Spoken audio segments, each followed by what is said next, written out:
Good evening. My name is Mary Ann Johnson. I am Deputy Director of the Hudson Valley AgriBusiness Development Corporation.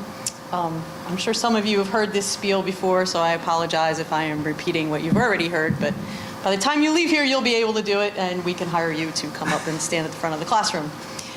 We are a non-profit organization devoted to agricultural economic development here in the Hudson Valley.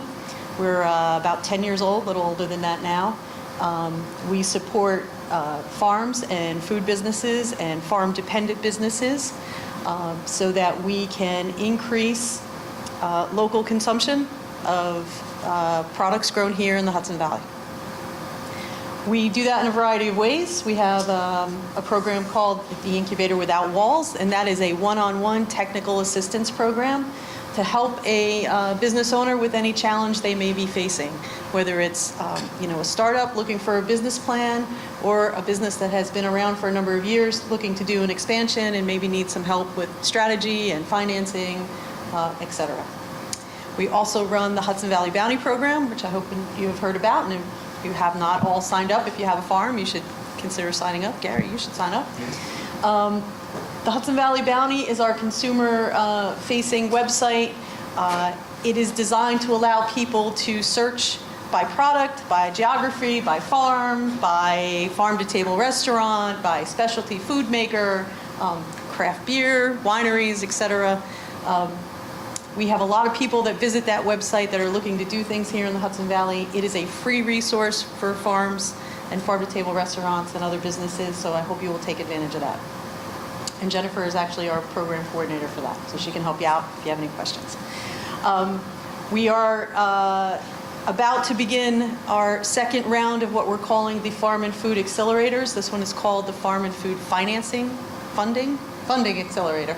And that is an intensive 6-month program where you fill out an application, you tell us about your business and why you want to grow and what sort of financing you might need, and then we're going to match you up with consultants, peers to network with, industry partners, all designed to help you grow and expand your business, but it is in a very compressed time frame, unlike the Incubator Without Walls, which you can go through at your own pace. This is condensed, you're in a group, and you go through that together. So we're getting ready to release the application probably the end of May, beginning of June. Hopefully you're all on our email address, so you'll see that. And our last program that we just took on is called Feed HV, and that is a food rescue and gleaning network. And through this program, we're able to match volunteers with donors with feeding agencies. So if you have any interest in donating some product or helping move some food around to get it to the people who need it the most, we're happy to help you sign up and get involved in Feed HV. This class tonight, local lamb lessons, we did a series of classes. Again, I'm pretty sure you've all heard this. This is our last class. We do still have 2 site visits left. And this was designed to help bring people into raising sheep who maybe were thinking about it, weren't sure how to go about it. A lot of things to think about. I've sat through a few of these classes. I was like, wow, there's way more to think about than I even thought. So I am grateful to all of our presenters. And tonight we have Gary Kleppel here, and he's going to talk to you about choosing the right breed. So thank you all, and if you have any other questions, Gary to help talk to you tonight, and Jennifer and I will be in the back of the room. Thank you. So this is not a test. This is just a set of calculations that we'll go over later on. Oh, it's a test. Before you fall asleep.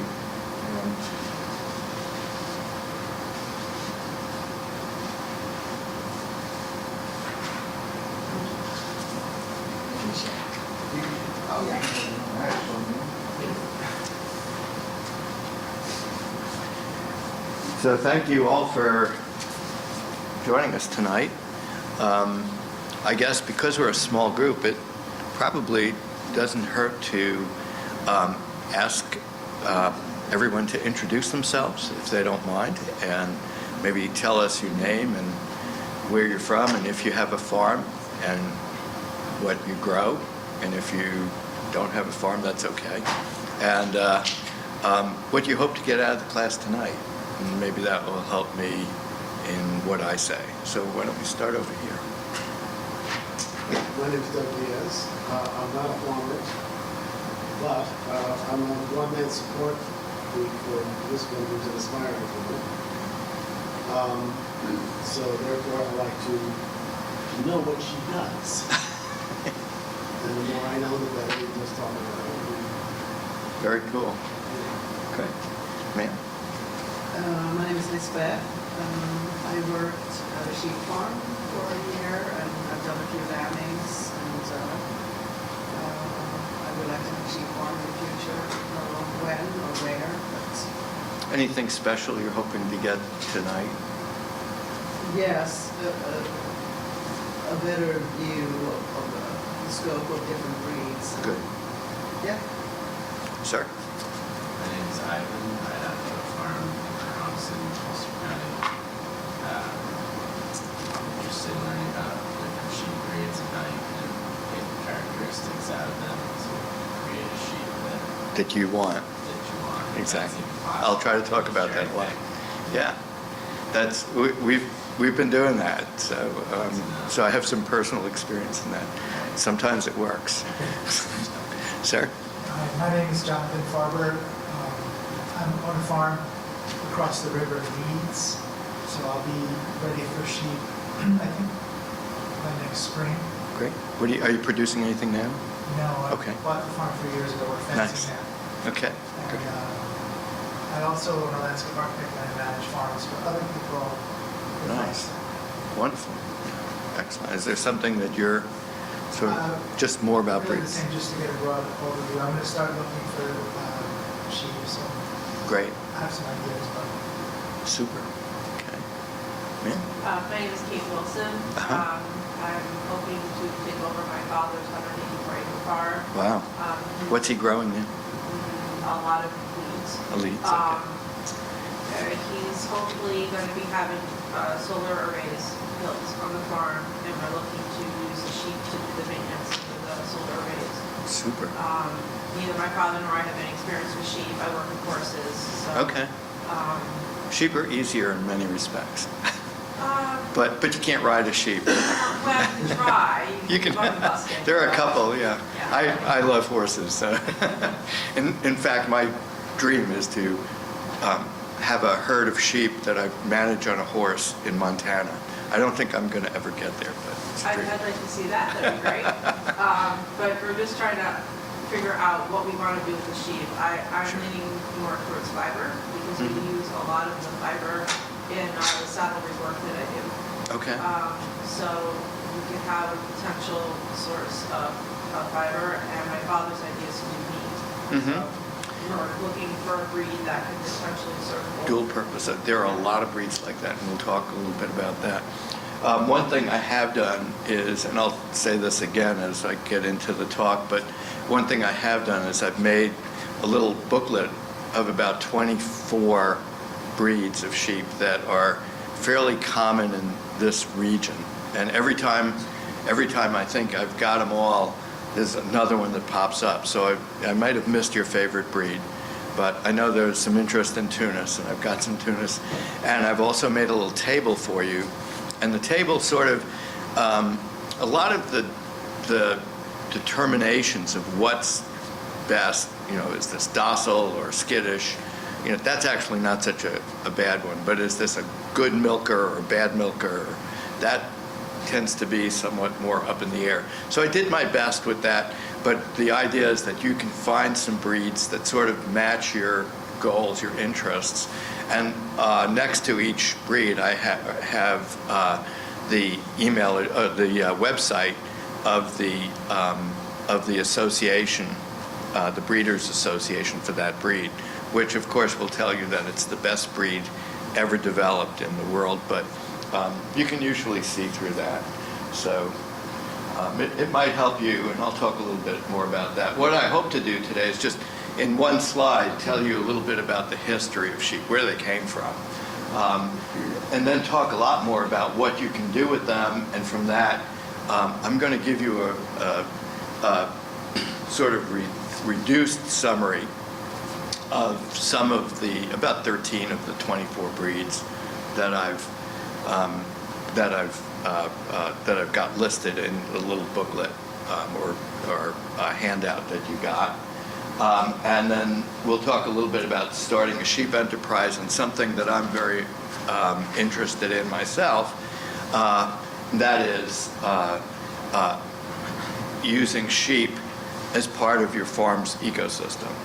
I should tell you that I wasn't trained as a farmer or as anything to do with farms. I was trained as an oceanographer. I have a PhD in biology, and I spent 25 years in oceanography, and then I must have gotten bitten by something, but I became interested in agriculture, and I just have been passionate about it. But I come at agriculture from the perspective of someone who sees life in systems, and I see agriculture as an ecosystem that can be either very good or very bad for the planet. And I've sort of devoted my work to making agriculture something that not only feeds us, but supports the planet. And so that's what I'll end with tonight. So this is the wild mouflon. It's the ancestor of modern sheep. It first came from someplace around Syria, or Mesopotamia. And the Mesopotamians domesticated sheep about someplace between 11 and 9,000 years ago. The characteristics of sheep were just really designed for domestication. They were docile relative to other animals that could be used for the purposes that they ended up being used for. They're manageable size, relatively high reproductive rate, and they aggregate, so they're easy to move around. They allowed for selection of desirable traits and new breeds, and that today there are something around 244 distinct breeds, as well as crosses between everything. And I think that that's one of the most important aspects of sheep, and we'll talk a lot about that. Switching, well, I guess sheep moved from Asia, from the Middle East to Asia to Africa to Europe. Columbus brought sheep to the New World on his second voyage to the Americas.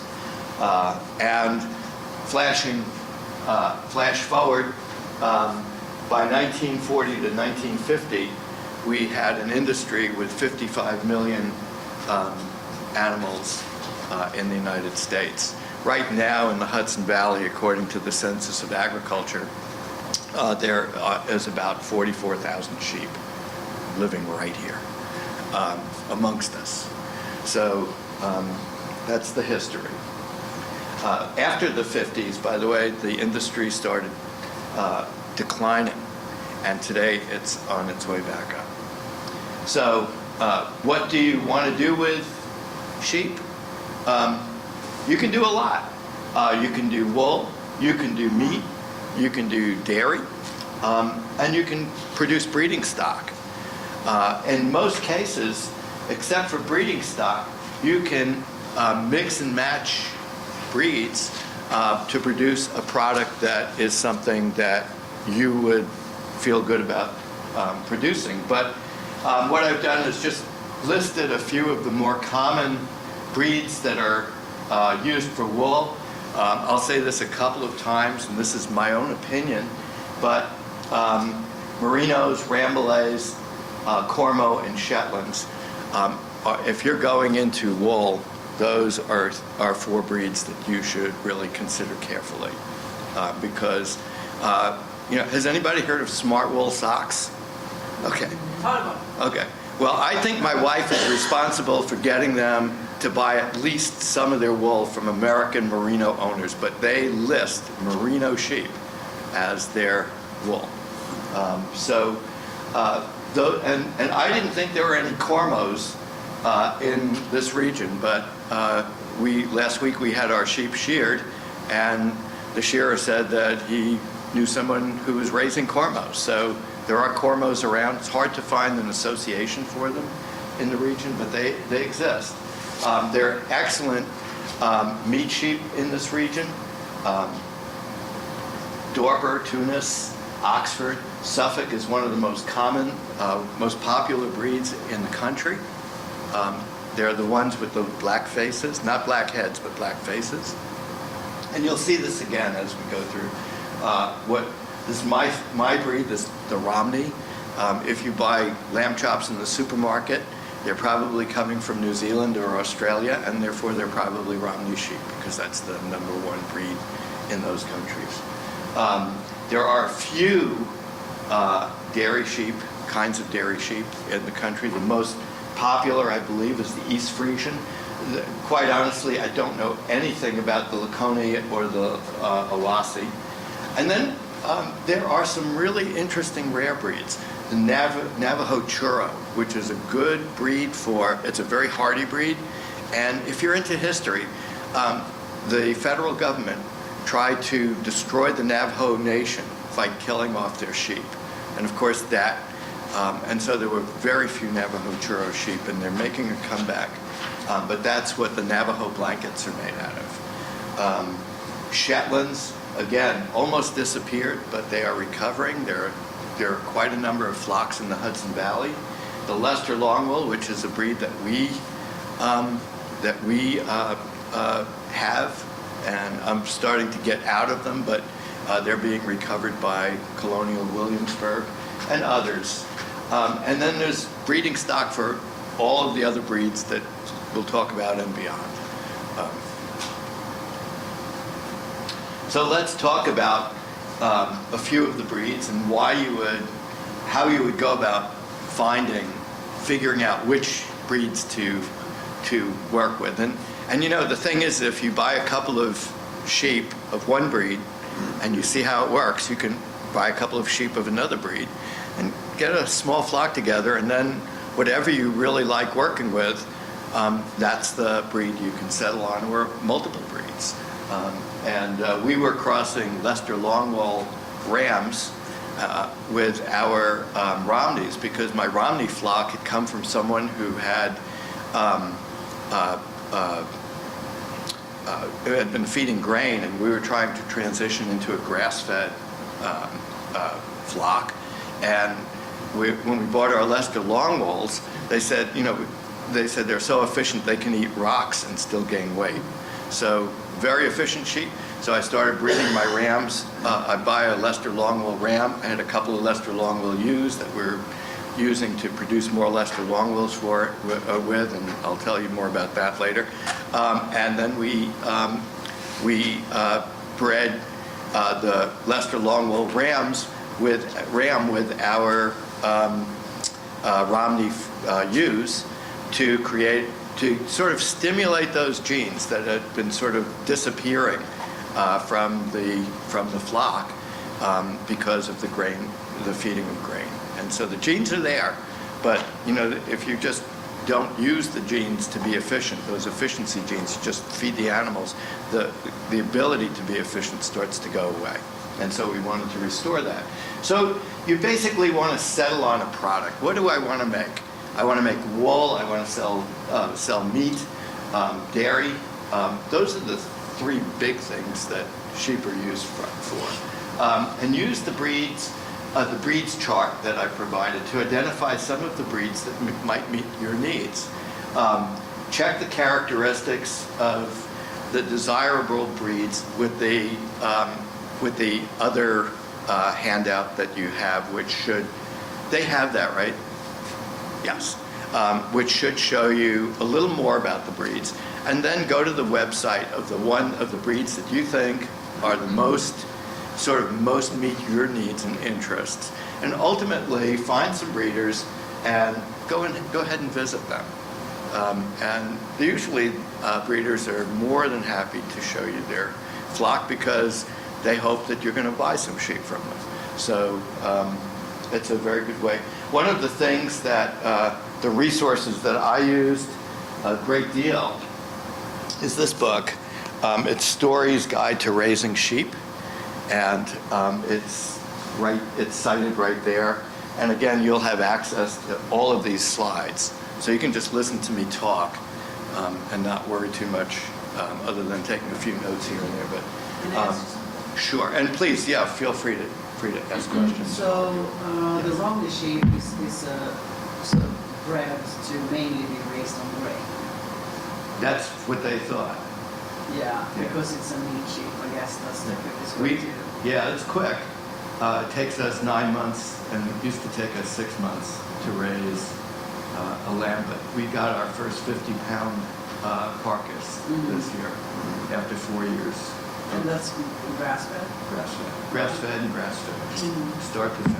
Yeah. And I'm going to show you how we did it. Hopefully you'll come up and visit our farm, and you'll see, somebody said, I think you said that there are a lot of weeds. Don't cut those weeds. There is so much phytoecology going on in those weeds that we haven't begun to understand. Then that's part of the magic of getting sheep to do really well, is don't assume we know very much, and don't assume that anything we know is right. So let's go through a few breeds. This is the Border Cheviot. It's a mountain breed. It's very hardy. It's not a strong herder, but it is an easy lammer at high twinning rates. The lambs are hardy. The meat is good in terms of both quality and quantity. The fleece, pretty good for hand spinning. Yes. What is a twinning rate? What's that? What is a twinning? Twinning rate? I don't know what the rate is, but. What is that? I'm sorry. How many twins are born? So we don't like twins. I like to have one sheep produce one lamb and really raise it. And it's easier to do for the sheep, for the ewe. It's easier for the lamb. They're not fighting for a teat, even though there are 2 teats. And I find that I get a bigger lamb without twinning. But especially if you're doing grain, you'll get a lot of twins, and you'll get and they'll grow fairly well. We'll talk about grain versus grass a little bit later. The first time I heard about Border Cheviots, I saw a flock running across the field, and they were jumping fences. They're incredibly skittish. I wouldn't have them on my farm if they were the last sheep on the planet, but there are a lot of people who like them.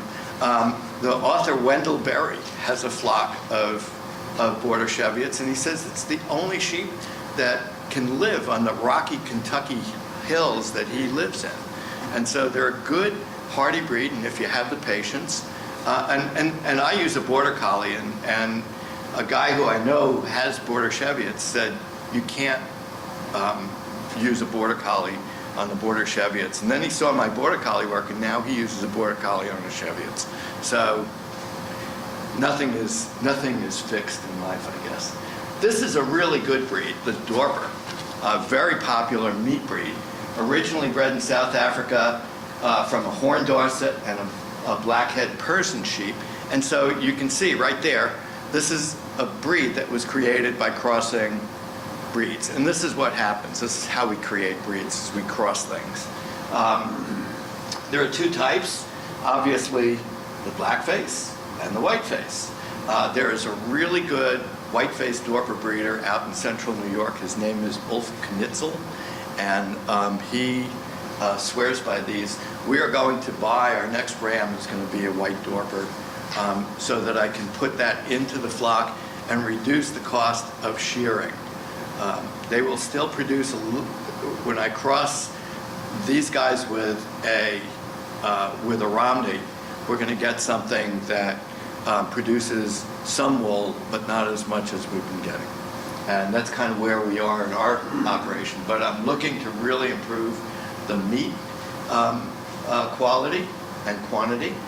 These guys are fairly easy to handle. They're hair sheep, so you don't need to shear them. They will put on some wool in the winter. They're very weather hardy. They have good herding instincts. They have an extended lambing season. Many sheep, if not most, breed on a declining photo period. So many people will start their rams in, let's say, late August or early September and keep them in with the flock until as late as December. We actually put our ram in November, and we're actually having lambs or having a ram in during a increasing photo period slightly. But we haven't had a problem with that. But with the Dorpers, they have a really extended lambing period. So you can sort of decide where you want those lambs to be born, and that's really important. And they produce excellent meat.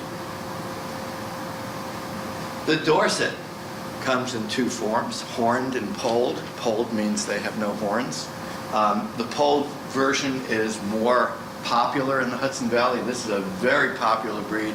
I highly recommend it. We've started a couple of farmers off in my area on Dorsets. They're very easy to get. They're not that expensive. They produce a good quality meat. They're very easy to get into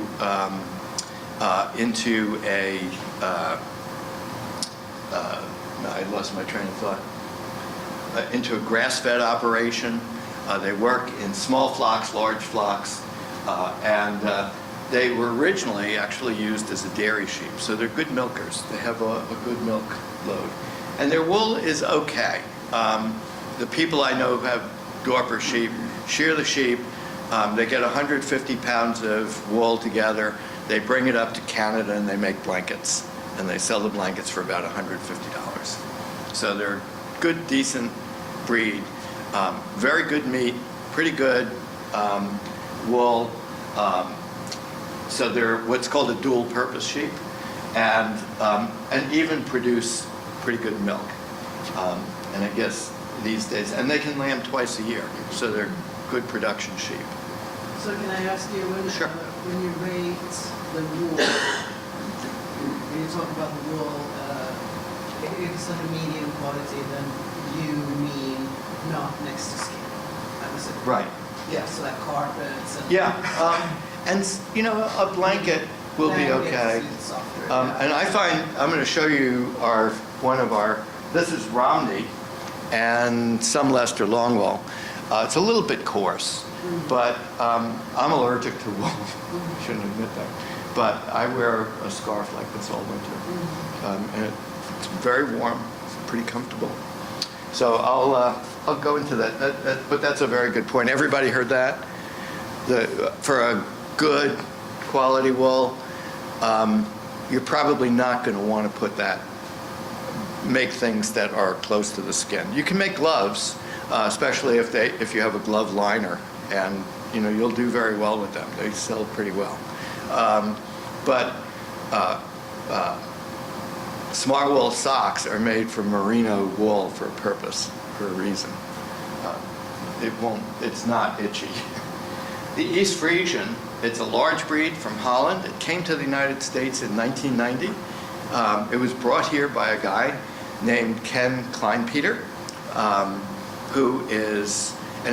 think it went to the Chatham Sheep Herding Company. That was the first place to have East Frisian sheep in the United States. It was Ken Kleinpeter is still in the Hudson Valley. He is the farm manager at Glenwood Center, which is an educational farm. They produce a very large milk volume, excellent for cheeses. Again, what the sheep eats has an influence, very strong influence sometimes, on how the cheese tastes. So it's very important to have the right pasture for your dairy sheep. They're good lambers. The lambs grow fast. The meat's not considered particularly high quality, but the production of wool is pretty good. So there's a dual purpose animal that is both wool and dairy, whereas most of what I've been talking about is wool and meat. I don't know much about the personality of the East Frisians, but I'm told they're not the most friendly, easily managed animals. I only have one experience, but I think they seem to be very kind. They do? Yeah. Okay. It's they're maybe a little bit more, I can only compare to Forber, so a little bit more high strung maybe. Yeah, They're that's- sort of soft and careful and kind. Oh, good. Yeah. Okay, so there's, yeah, I have no experience with the East Frisian, but if you're interested in dairy sheep, that's the breed for you. And I can also testify for the sort of fast growth. Yes. Lambs. It's quite mind-blowing. Is that right? Yeah, because I've been at it for like 4 or 5 weeks now, and the lambs that were born 5 weeks ago, they're now like a good 25 pounds. Wow. Yeah. How big were they when they were? They're around 10 or 11. 9, so they're Oh, wow. bigger when they're born, but still though, they're really growing, you can almost see it. Yeah. Wow, that's incredible. Katahdin is one of my favorite hair sheep. It's a hair sheep breed. You're not going to get wool from it. It's first produced in Maine. They're good lambers, good mothers.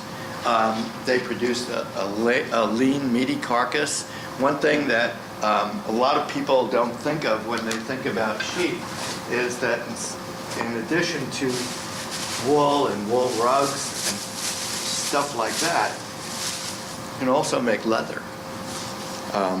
And when you come up to the farm, I'll show you a handbag or a portfolio that I made with leather from a sheep, or had made. So, and these guys are very good for that purpose. They do well in a flock. They're a little, can be a little skittish, but not very skittish. I've seen them jump fences, but in general, if you're using a dog to work the sheep and you keep the dog back, they're just wonderful. We had a Katahdin wether. A wether is a castrated ram, and we put him. You never leave a sheep alone. You always have at least 2. Sheep will go crazy, and if you want to kill yourself, leave a ram alone for a while, and it will kill you.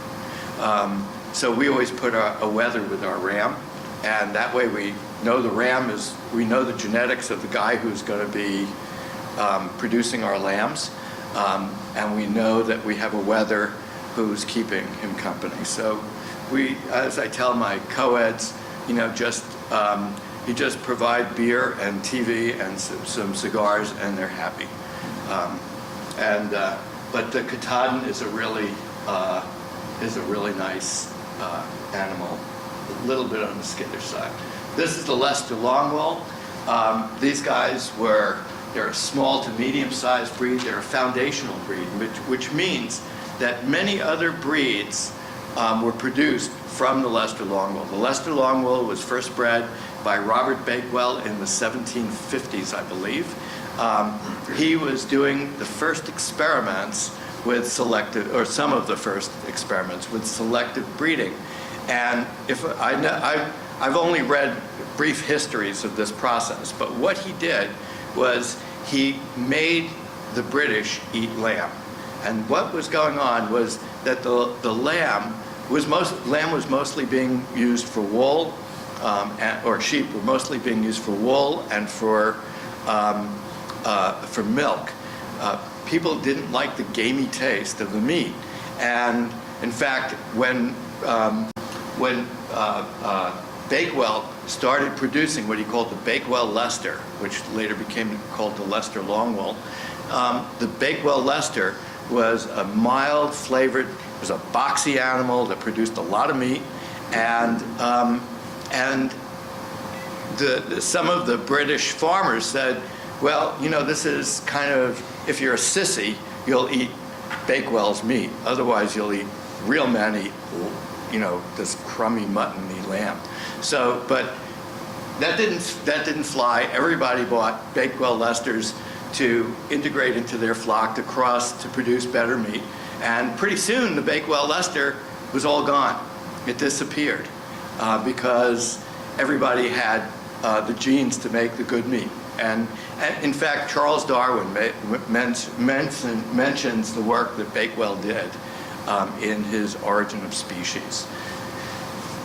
They nearly became extinct. extinct. A veterinary geneticist from Virginia Tech found a flock in the 1980s, I believe it was 1981, in Tasmania. I don't know how he knew that that was the Bakewell Leicester, but he brought them back to Virginia.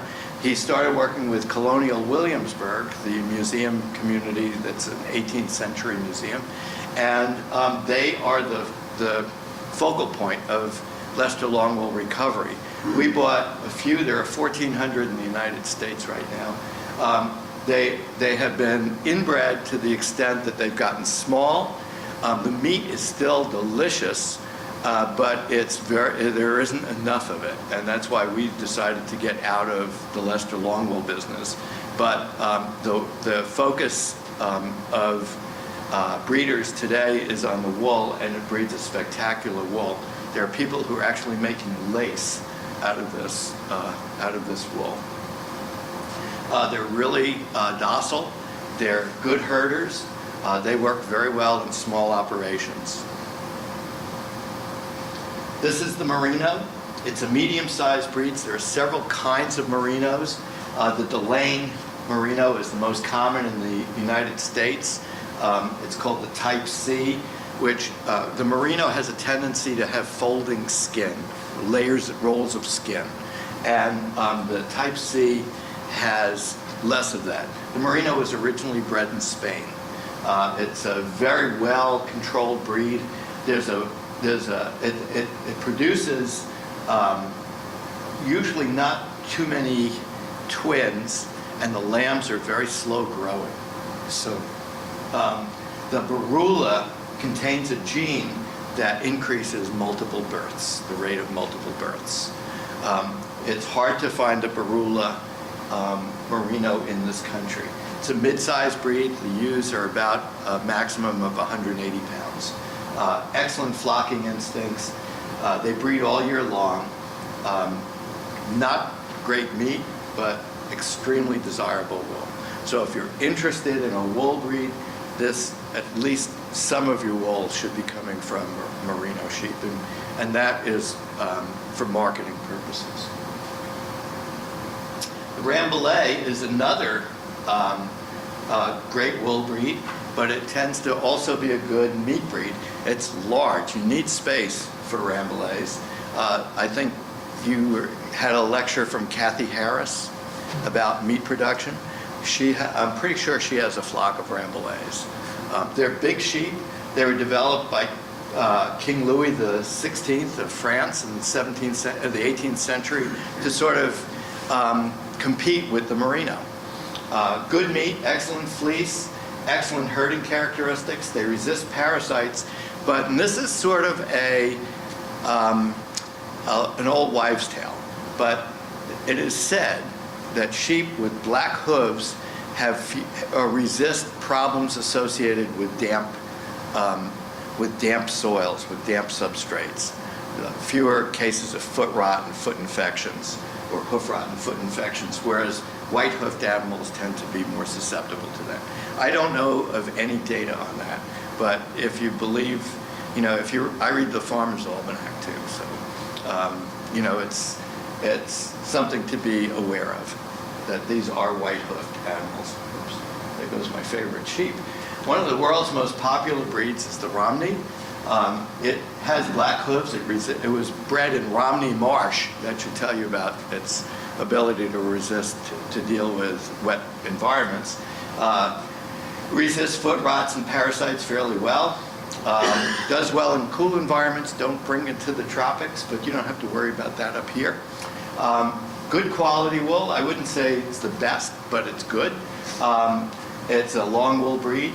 Excellent carcasses, very delicate meat. They're docile and they have a pretty good herding instinct. When I bought my first Romney and told the breeder that I was planning to use a Border Collie, she said, "Oh, they'll never work with a Border Collie." They work with a Border Collie great. In fact, today is our first day of lambing, and the Border Collie was in the barn with me, and they just ignore him. And he doesn't ignore them, but that's that. The Scottish Blackface. It's a horned breed. It's very hardy if you have rough terrain on your farm, if you have a lot of weeds and cool, wet climates, the Scottish blackface is excellent. It's responsible for a major part of the agricultural output of Scotland. It's got a long, coarse wool. It's not suitable for socks or sweaters, but it is widely used in carpets, and it is used in Harris tweed, which is a very thick, rough, hard, high-quality tweed. It has excellent. Is that Harris? Is that? I bought Yeah. when I was in Scotland. Oh, there you go. And they said at the height of, we actually visited a sheep farm there, and they said that the sheep will outnumber the citizens of Scotland 3-1. Yeah, there you go. Which is not necessarily a bad thing. But yeah, and they're very good mothers. They have excellent meat, as I said. One thing about the Scotties, I learned how to use a sheepdog using Scotties because that was what the person who trained us has. And the reason she has them is because they are really rough. They are really hard to work with the dog. They're hard to work with anything, and they are skittish. We had a flock. We were doing some research in Saratoga Springs at the tree nursery, at the New York State tree nursery in Saratoga Springs. And every other night, I would get a call from one of my graduate students that the Scotties had broken out of the barn and they were running around the streets of Saratoga Springs. So, but they are hardy. We use them also. We've had now 2 wethers to keep with our ram, and you know the wether doesn't have the testosterone development that a ram does, so they're not nearly as aggressive, but they can handle themselves with a Romney ram, which is bigger and more powerful. Yes, sir. What do you think makes them eat weeds? I- Vegetation in Scotland. What's that? Have you ever seen the vegetation? Yeah, it's pretty Scotland? nasty, isn't it? It's not nice. No, it's a lot of broom and thistle, and these guys they'll eat rocks. So the ones that ate it survived. Yeah, I guess so. I guess so. And they probably work. They might have put some of the breeds like the Leicester Longwool into because this is all going on sort of at the same time, and these guys are in the borderlands, and I'll talk about that when I get to dogs. But yeah, and you know it's really funny because my breeder who feeds grain, and she says that the Scottish blackface meat is so much better than any other lamb. And I argued with her until I tasted it. It's quite good. I wouldn't say it's better than any other lamb, but it's pretty good.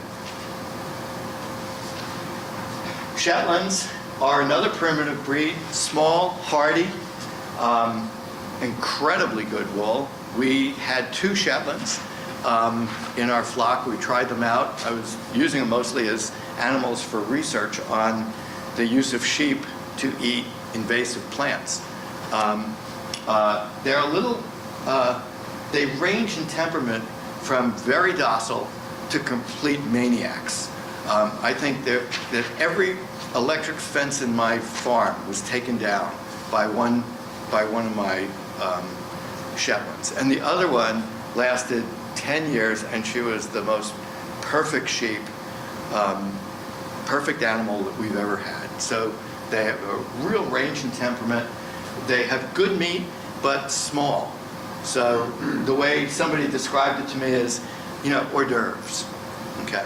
But their fleece is phenomenal. It's fine, it's strong. There are 11 different color types, at least at the last time I looked. It might be up a little higher now. They were in danger of extinction. There are some, but they're coming back, and there are some really good flocks in the Hudson Valley. They're pretty easy sheep to keep if you get the ones that aren't crazy. So you sort of have to let the person know that you're buying them from that you don't want the crazy ones, even if they're really pretty. Okay, and if you get the good ones, they're primitive breeds, so they will eat weeds. They have a real wide variety of food habits. And I think I like them. We always did better when we were selling wool or competing wool at the Sheep and Wool Festival. We always did better with the Shetland than we did with the Romney wool. Can I ask you something? Yes, ma'am. Do you think the general craziness is genetically because they do focus so much on the color of the trees? It might be. Much like the Siamese cat. Yes. It's a bit.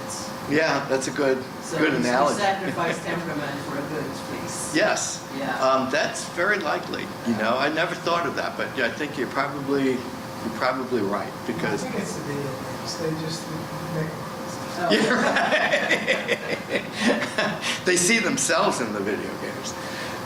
The South Down it's a pretty popular breed. It's a very old meat breed, moderate size carcass, medium wool, short staple.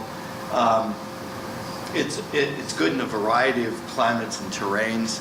I know we have some in the Hudson Valley. They do show up every year and they're competed in the Sheep and Wool Festival. So if you go to the Sheep and Wool Festival in the fall, you can probably see some of these breeds and you get a real feeling for what the breed standard is. Suffolk is one of the most popular breeds in the United States. It's a really good meat breed. It's hardy, it's prolific, fast-growing, very efficient. It was designed to be used on the open range where the quality of the grass or whatever plants there were was not very good. It's got a good herding instinct. It's just not going to be a good wool sheep, but it's an excellent meat breed. And it's a fairly large breed.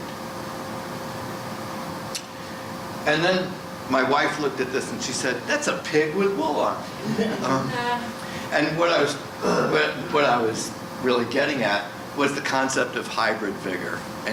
And my feeling is, and this is just my opinion, is that when we mix breeds, people, it's not really, you're not creating a true hybrid, because a hybrid is when you take two things that you think are different species and you produce a new an offspring.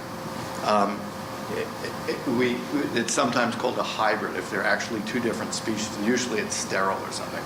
But what farmers mean when they talk about hybrid vigor is when you mix breeds, what you'll find is your lambs tend to be bigger, they grow faster, they're healthier, because what you're doing is, instead of concentrating the genetics and reducing the genetics by breeding to members of the same family almost, you're expanding the genetics. And when you do that, it's just a rule of biology that expanding genomes increase, genetic diversity increases the health of a population. Yes, sir. And then do you breed those hybrids or you don't? Oh, yeah.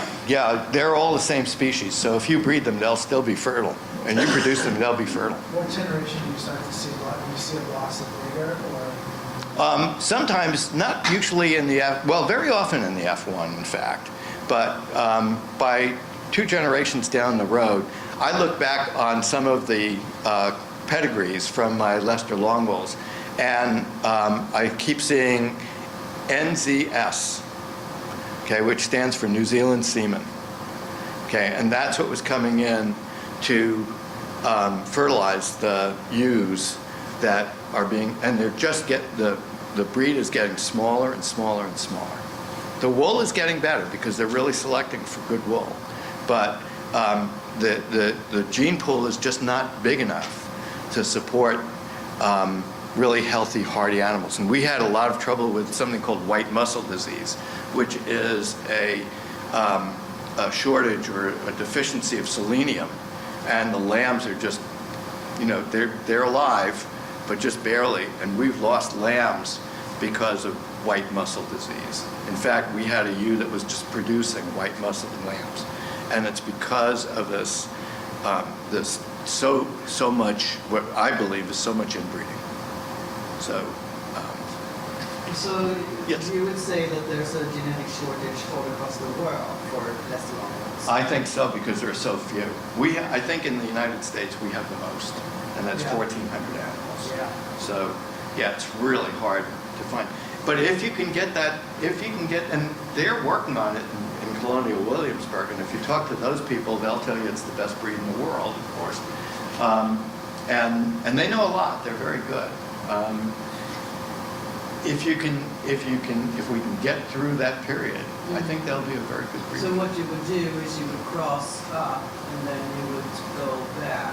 That's exactly what I would. Yeah. I would take maybe a Corriedale or a Cotswold or something and start crossing that way. I tried to do it with the Romneys because we had Romneys, and I was really interested in maintaining the Leicester Longwool line, but I wasn't. But I was really using, well, in addition, I was using the Leicester Longwool genetics to really wake up the genes that would efficiently handle vegetation outside of grain. Yes, sir. So I have two questions. The Yeah. first is, are you? You only get one, so. Are you breeding straight Romneys at all? Yes, that's what we're doing now. And we have what's called a closed flock, except that every 2 years we buy a ram from outside of our. The second question I have is, I'm interested in developing a closed flock. Yes. So I'll probably start on my farm running cows for other people and build my flock slowly. Slowly, very good So idea. the question is, I like your idea about buying a few different breeds. Mhm. Is that one that you would recommend rather than? Always, because they're easy to get, particularly in the Hudson Valley. There are some really good Romney breeders, and there are a lot of Romneys coming in from Oregon rams coming in from Oregon to keep those genetics wide. And because there's such a big, I should have brought the book, but there's a whole book of Romney breeders in the United I'm the States. same is true for any breed that we would choose. Pick a few. Exactly. Pick things that you like. I would say it's a matter of enjoying the sheep too. They're really fun, and I think pick things that just interest you. Part of the reason we did Leicester Longwools is because I'm interested in history. The story is, by the way, that the way the Leicester Longwool got into the United States is that George Washington hated the British, and the British were boycotting the United States after the war, the Revolution, and somehow a sea captain showed up at Mount Vernon and said, "I have this flock of Leicester Longwools on my ship. What should I do with them?" And he said, "Bring them in." And so that's who had the first Leicester Longwools. And then I think he gave a couple to Thomas Jefferson. And so they're really a historic breed. And so it's kind of nice. And that was one of the things and we just wanted to be part of that effort to restore that breed. There's no monetary value whatsoever in that, but it's just fun. So I guess Yes. hybrid bigger, I was just thinking of, like pig breeding, you use terminal sires, but I guess that's sort of maybe more fitting when you have an animal that throws like huge litters. Yes. Versus in a sheep population, you want to reuse that ram several times. We use them twice. Twice. Right, because we don't breed our lambs. So a lamb is anything up to a year old. Mhm. So the first year after the ram has produced his first crop of lambs, they're not in the flock, and so we can just put him back. So what do you do for replacements then?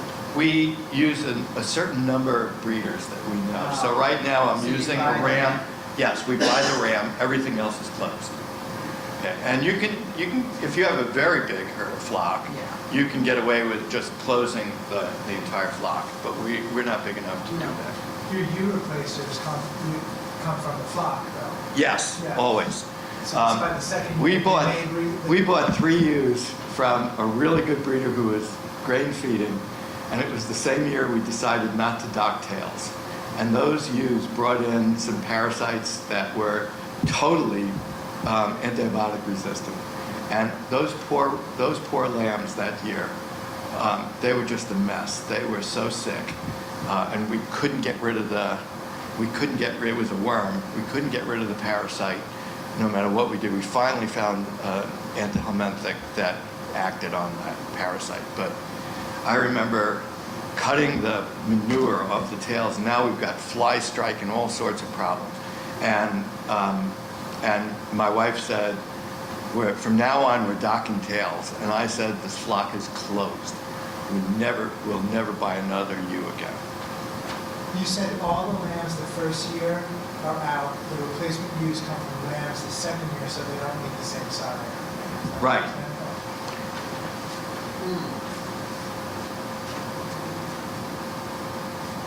Any other questions about that? Good questions. I like this. So, a lot of what follows is more has to do more with opinion than with things I get out of the book. Just from experience, and quite honestly, I'm not that experienced. We've been at this for about 15 years, which, you know, a lot of people I know are generational, so we're intergenerational. But I'll tell you what I've learned, and again, always happy to have conversations. But I think the first and most important thing when it comes to developing what we call an enterprise with sheep is to know what your goals are with those sheep, with anything on the farm. If it's going to be involving a business, or even if it's not, know what you want to accomplish because you're going to put a lot of work into it. And it should be enjoyable, and it will be enjoyable if you can see yourself moving toward an end. Okay. Match the breeds that you pick with your goals. Focus, this is something I've discovered, focus on the soil and on the vegetation, and the rest will follow. Okay. And if you do nothing else, diversify. Diversify your products, diversify your markets, diversify your breeds, diversify the animals that you got on the farm. This picture is my sheep, and there are some chickens. This is a chicken tractor. The chickens follow the sheep in our rotation, and they all get along, obviously, and it's really, really beneficial to the soil.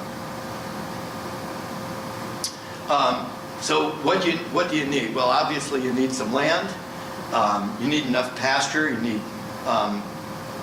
a certain forage quality. You need to know how you're going to get water and where you're going to get shade.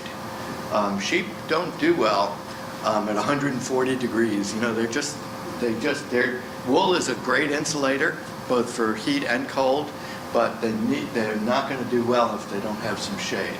You need some infrastructure, barn, some kind of shelter, fencing, something to cut stuff.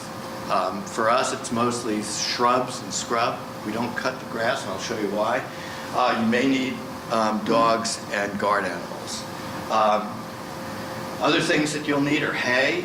If you're a grain-fed operation, you'll obviously need grain. You'll need seed. You'll need to get the wool off of wool sheep, shear them, and you definitely need to know something about medicine and how to avoid veterinarian bills, because that will, if you're trying to do this for a living, that will knock you right out of the ballpark. The first question to ask when you're setting goals is to ask, why am I doing this? Am I going to make a career out of this? Is this totally economic? This is my business. Is my farm business part of my overall working life? Like myself, my wife Pam and I got into farming when we were 55. So we're not thinking about, I'm a professor, a full professor with benefits and a good salary, and I love teaching, so I'm not going to just give that up. But how do I work the farm into my life? And so agricultural ecology for me. Pam was a business manager, and we call her the business office on the farm. I mean, she's got everything on a spreadsheet. I don't go to the bathroom in the morning without it going on a spreadsheet, I swear to God. So, is it just a hobby? Or are you trying to get your children to understand the real realities of life and death? And what a wonderful thing. I think if I had understood what farming was about before we had children, we would have started farming a lot earlier, because it's a wonderful experience for children. And they get a really clear sense of, where we all fit into a bigger system. What do I want my sheep enterprise to be? Am I starting a farm? Is it an addition to an existing operation? Am I homesteading? Am I not thinking about the business end of it, but really what my family can do sort of off the grid a little bit? What do I want to produce? Am I producing meat, milk, combinations of things? And what do I have? And what do I need to get? Do I have a truck? We started a young lady off with a farm. One of the things that Pam and I try to do is help young people get into farming. We helped a person get into farming, and I was so happy that she finally got a truck, so I don't have to be her truck. But that's, what do I have and what do I need, and how much is it going to cost? So just to give you a sense, we practice a process called holistic management, and we have a goal. And again, coming from into farming at age 55, the goal is not going to be mostly economic. It's going to be something else. So our farm is there to create something that is healthy from the soil up. So our environmental goal is to make our farm a functional, wildlife-friendly ecosystem. Economically, again, we're not worrying about our income stream so much, but we want the farm to pay for itself. That's our economic goal. And perhaps provide a little extra, and it is. We believe in ethics, both on the farm and in the market.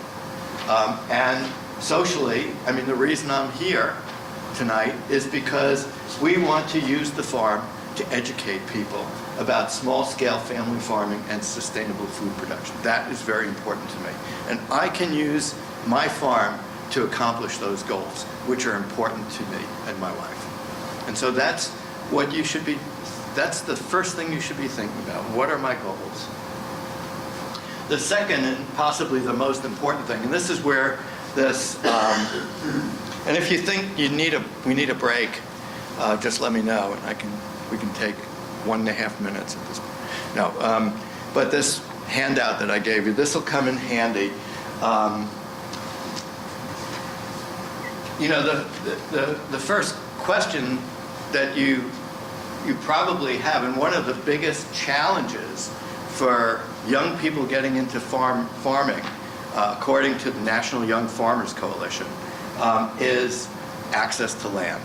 Land can run from $1,000 an acre, or even less, all the way up to $30,000 an acre in this area. So, how much land can I afford? How much land do I need? And that depends in part on the breed, its size, its forage requirements, the forage characteristics of the land that you get, the soil, and the availability of water. So all of that has to be considered. So, so where do I start with something like that? Well, I'm going to start with calculations, okay? And I'm going to start by saying that a sheep eats about 5% of its body weight a day in forage. Now, if you go to the literature, you'll see that a sheep eats about 2.5% of its body weight a day. But that's in dry matter. So if you take the water out of the forage, 5% sort of translates to 2 to 2.5%. Okay? So I use 5%, but it's going to translate to 2 to 2.5%. So a 150-pound sheep needs 150 times 0.05 or 7.5 pounds of forage a day. I was finding last year when I was doing this in the field that my sheep were eating about 10% of their body weight a day early in the spring. So much for the literature. So what you want to do is you want to calculate the carrying capacity of your land, and the carrying capacity is the number or weight of sheep that you can sustain on your land for a specified amount of time. I'm sorry, I made it should be your land. So the first thing you do to do that is to calculate how much usable forage you get. And I use something called the NRCS grazing stick. This is, has anybody seen this? Know how to use this? Yeah, good. Okay, so this is, you don't need a PhD to use this, and it very quickly gives you a very rough estimate of how many pounds of dry matter you have on your farm. And what you want to do is to have a carrying a usable forage that exceeds the number of sheep, or the demand, or the ration of the sheep on your pasture. So if the sheep are demanding more forage than you have on your pasture, you're in trouble. Okay? And Or if that summer is not that good. oh yeah, well I'm going to talk about that. The summer slump. But the way I calculate usable forage is using my grazing stick. I calculate the amount of dry matter per acre. I can multiply that by the number of acres, and that gives me the total forage. I divide that by half, and I say that I will only use half as much forage as I produce. That way I can leave the rest of the forage on the land, and you'll see why in a little while. To support your sheep,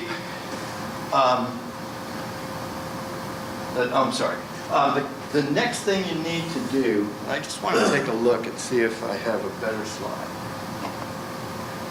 Yes. No. Okay. The carrying capacity is is that right? I'm just trying to see. Yes. Yes. The carrying capacity, again, is the number of sheep that you can put on that pasture and sustain for a given period of time. And so if you divide you'll see this, let's see, on your table, and I might do this, I might actually pull this down.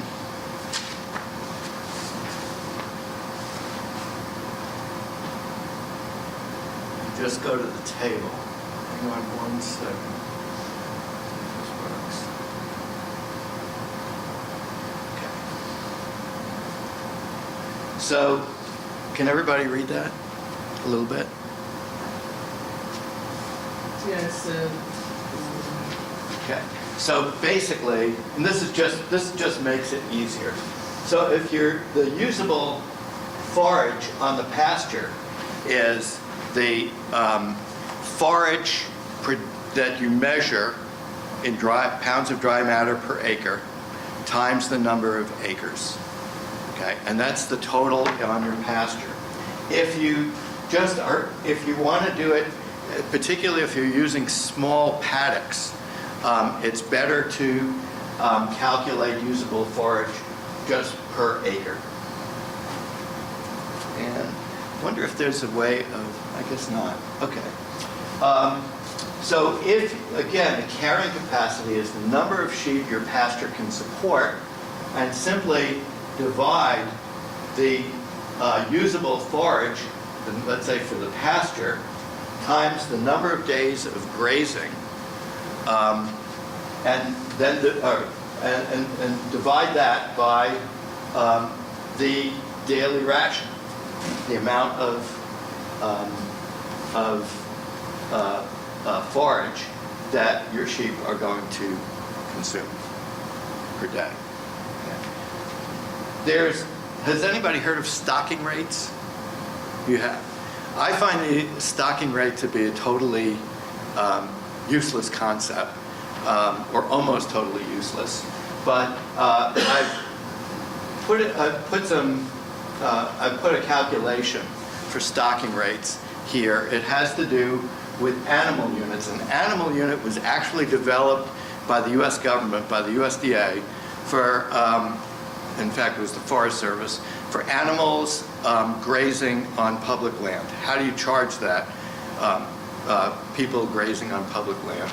And so they developed this unit which has to do with the weight of a cow-calf pair that together weighs 1,000 pounds. And that was considered one animal unit. If you take the weight of a sheep and divide by 1,000 pounds, you'll get what's called an animal unit equivalent for sheep. And generally, animal unit equivalents for sheep range from 0.1 to 0.2. So in general, 10 sheep equals 1 cow. Okay? Very boring. The amount of forage needed in a month is calculated by the number of animal units of sheep times the daily ration times 30 days per month. And that is basically, when divided by the number of acres, so you have an animal units per month per acre, that is your stocking rate. And yes, sir. When you finish that, I have a question.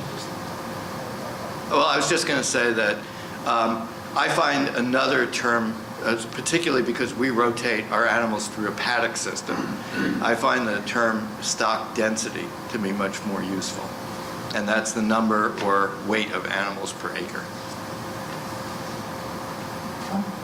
On my farm, there's 2 farms that I'm going to be introducing sheep to. One is 400 acres, about 200 acres of pasture, and mine is 180 acres with about 60 acres of pasture. Do you ever map the grass between all of those acres, between the 2 farms is wildly variable? Do you map? It seems like you could pretty quickly do calculations, carrying capacity for those, and just map them. That's what we do. I'll show you some of that in a minute. Because they're so, I mean, We don't map the species of the grasses, but I have a map of from that I set up my paddocks, and I'll show you. I won't show you the whole thing. When you come up to the farm, I'll show you more about that. But I'll show you the sort of the circuit that we use. So when you say yes, paddocks, do you mean you have an exterior fence and then you do electro? Actually, we keep no exterior fences, but we have these movable, these portable fences, and they're charged with about 8,000 volts, and so they are really efficient, and we just move that around. Yes, sir. Do you have any busy roads in your farm? Yes, we have a major road. I've never had an escape. I've had one coyote attack, as I said, and I've had one case where we also have poultry fence, and coyote got in and took 5 chickens, mostly because coyotes are smarter than we are, and when it rained, the fence shorted out, and the coyote somehow knew this. We didn't, and the coyote won. But other than that, they're pretty impenetrable. And at night you have them at the barn. I'm sorry? At night you have the... Yes, we bring them into the barn. We don't have to, but I just enjoy working with my dog. And so, and this way we kid about it. We say, you know, the deal we have with the coyotes is we have the land during the day, and they can have it at night, as long as they eat all the rats and mice out in the field and we don't get them in the barn. And it's pretty, and they mostly live up to the contract. Yes. They're pretty good. Oops, that's the wrong, let me go back.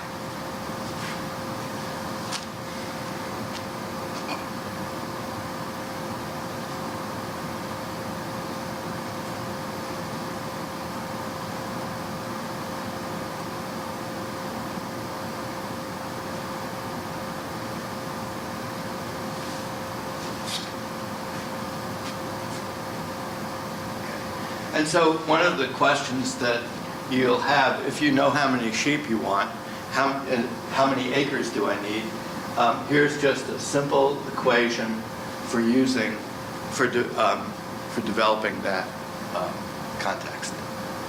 Okay?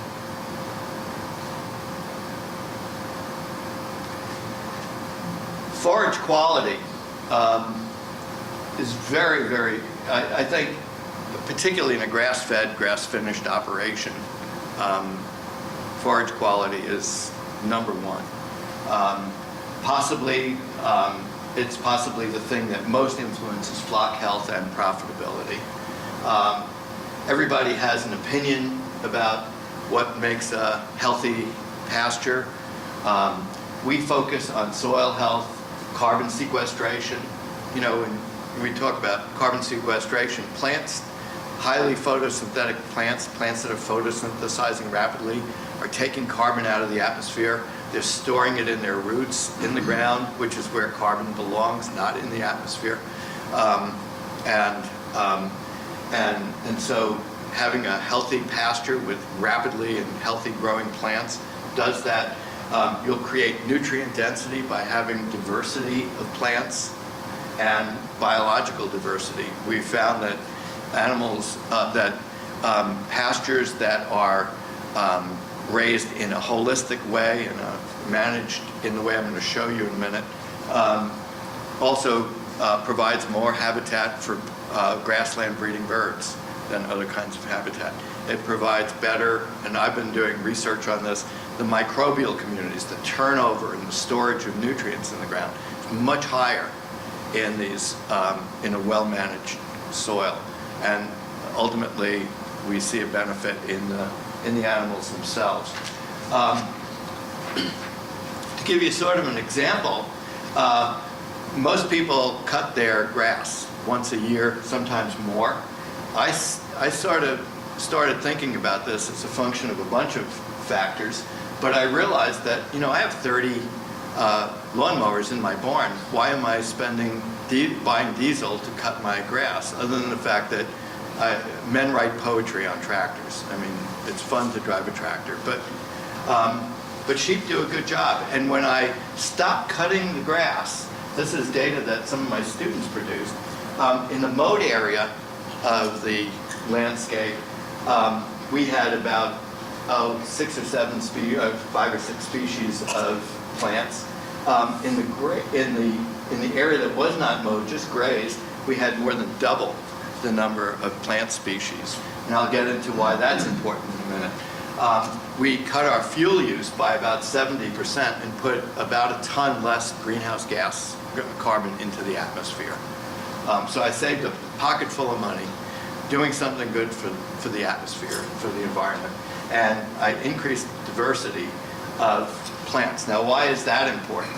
Well, one of my students, her name is Corinne Giroux. Her father owns a farm called Giroux, where he produces Giroux eggs, which are, if you go to Wegmans, you can pick up Giroux eggs. They're really good.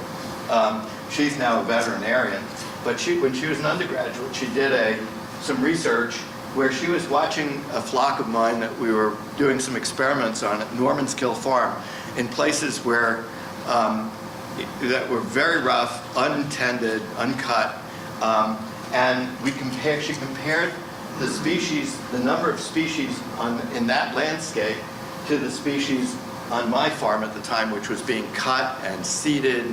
We had 2 or 3 species of plants. They had almost 3 times more. We looked at something called body condition scoring. Have you guys heard about this? Okay, so we looked at the body condition score. This is, the way that works is you feel the spine in the pelvis. And if the spine feels like your knuckles, you've got an emaciated sheep, and we give that a score of 1. Okay? If it feels like the back of your hand, you've got an obese sheep. It's too fat. Okay? But if it feels like something like your fist, you've got about a 3. And that's where you want. It's a healthy sheep.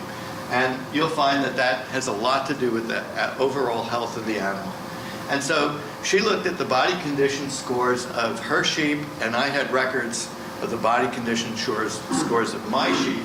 And what we looked at was the deviation from that perfect score. So both of us had healthy sheep, but her sheep had less deviation from that perfect score.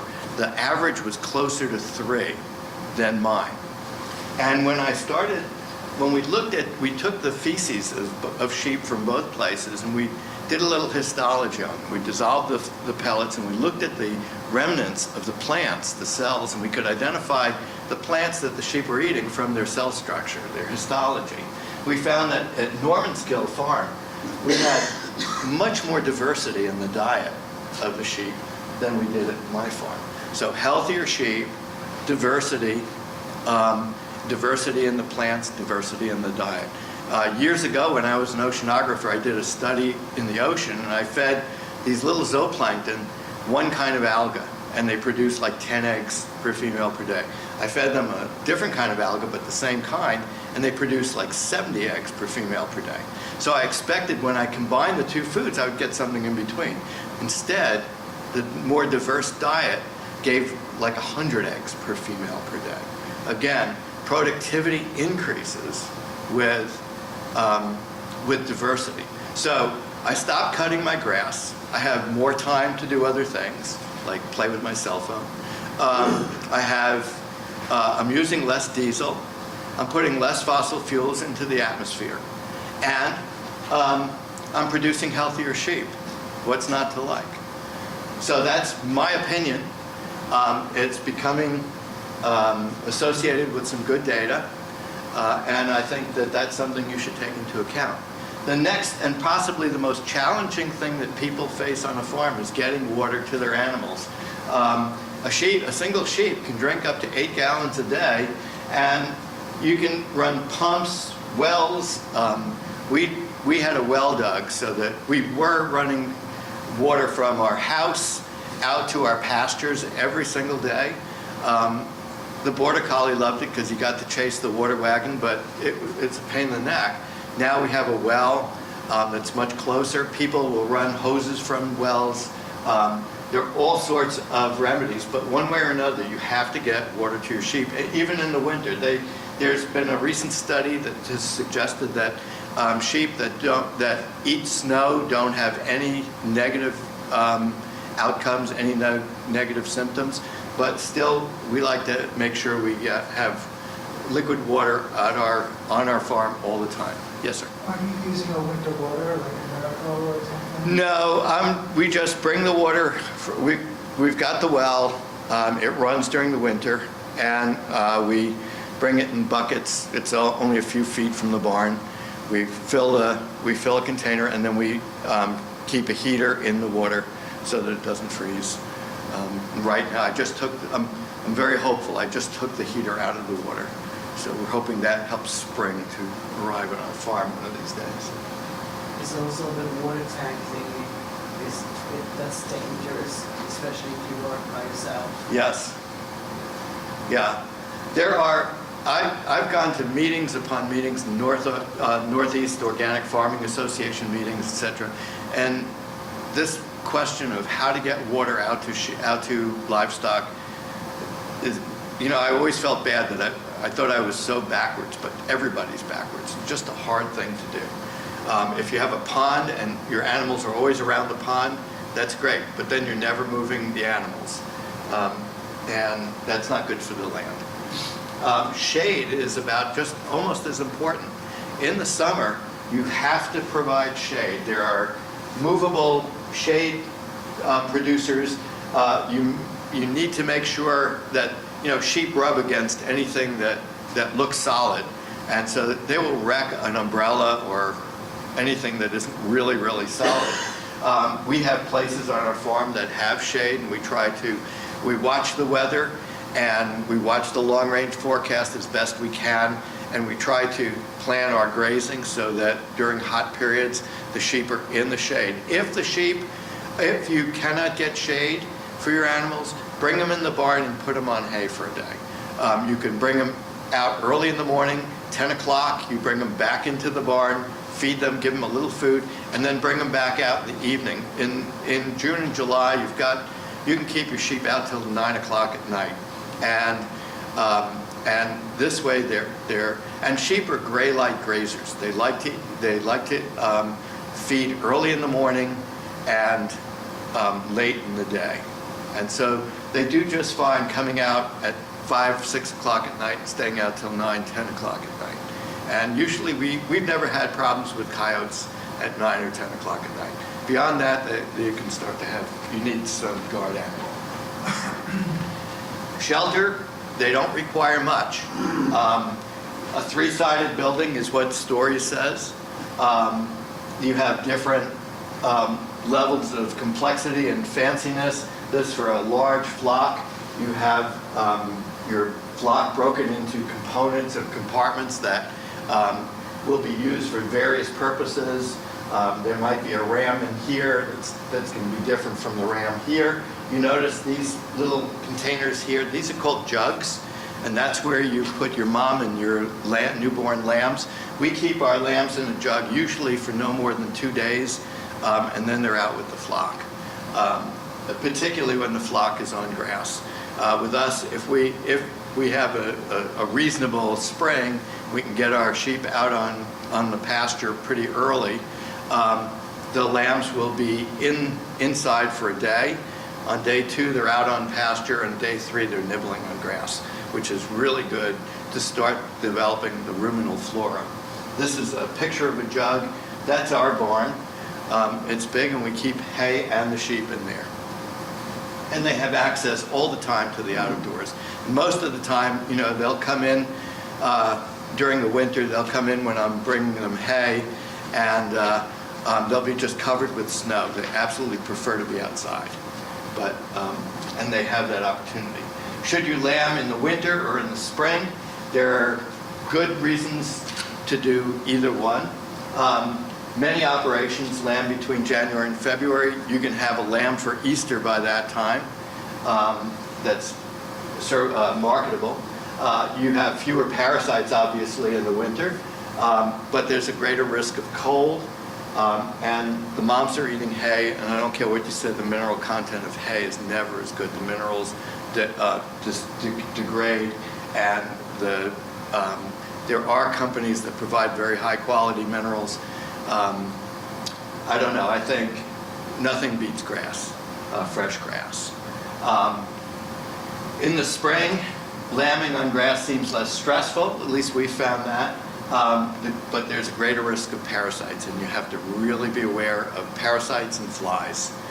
If you're away, and this happened to us, the temperature shot up, we had a bunch of tail-docked animals that were just about to lose their tails.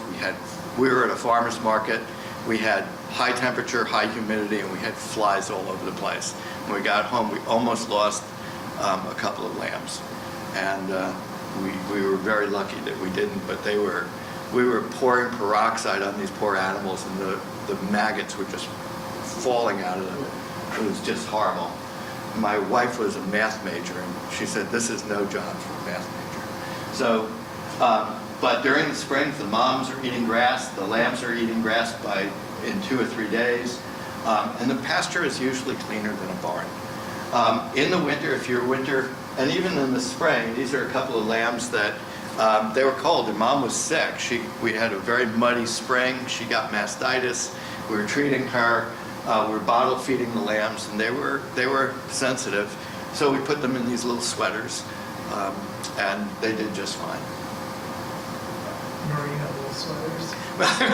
They're actually like a velvety stuff. They're really crap, but they're warm, kind of like fleece, actually. This kind of fleece. Infrastructure.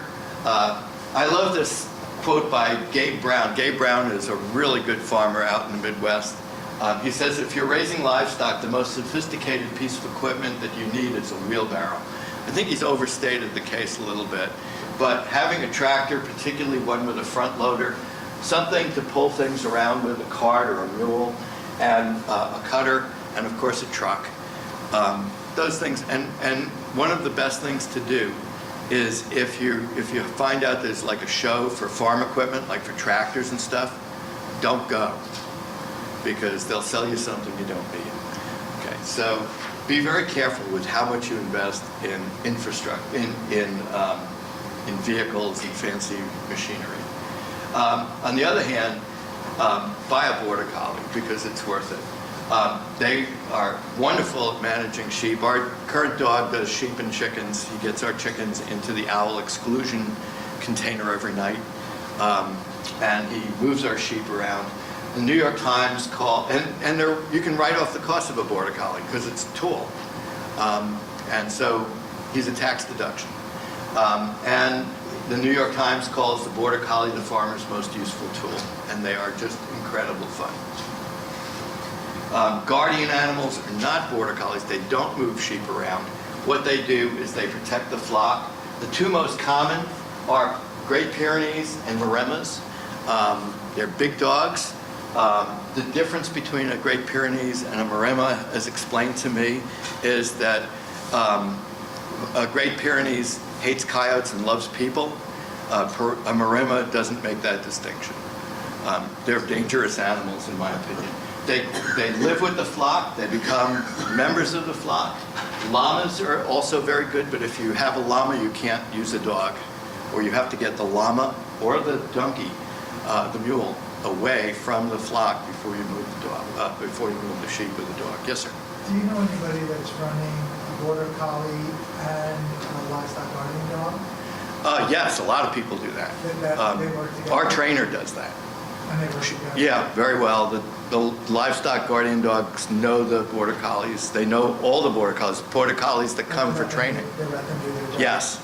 And in fact, the Maremmas that she has don't bother. They'll bark at us, but they don't attack, don't bother us.